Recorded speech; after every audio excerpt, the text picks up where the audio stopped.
এই গাছগুলোকে নতুন করে সাজিয়েছি আবার, যেহেতু ছাদে রোদ পড়ে তো রোদে রাখলে নষ্ট হয়ে যায়, কিন্তু এখন যেহেতু শীতের রোদটা খুব সুন্দর কাজে লাগবে আমার এই গাছগুলোর, যার জন্য কি করেছি ছাদে আমি গাছগুলোকে রেখে সাজিয়ে নিয়েছি।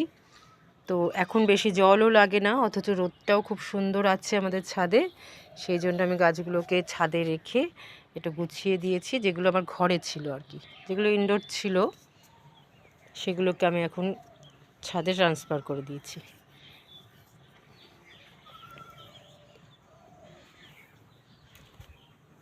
এগুলো ছাদে ট্রান্সফার করে দিয়েছি, ঘরেও কিছুটা আছে। তো ঘরেরগুলো যেগুলো আছে এগুলো এখনও বেশি রোদ পেলে হবে না, একটু ঠান্ডা পড়লে আমি ঘরেরগুলো বাইরে বার করে দেবো। তো যাই হোক, আমি এখন ছাদে দিয়ে দিয়েছি সব গাছগুলো।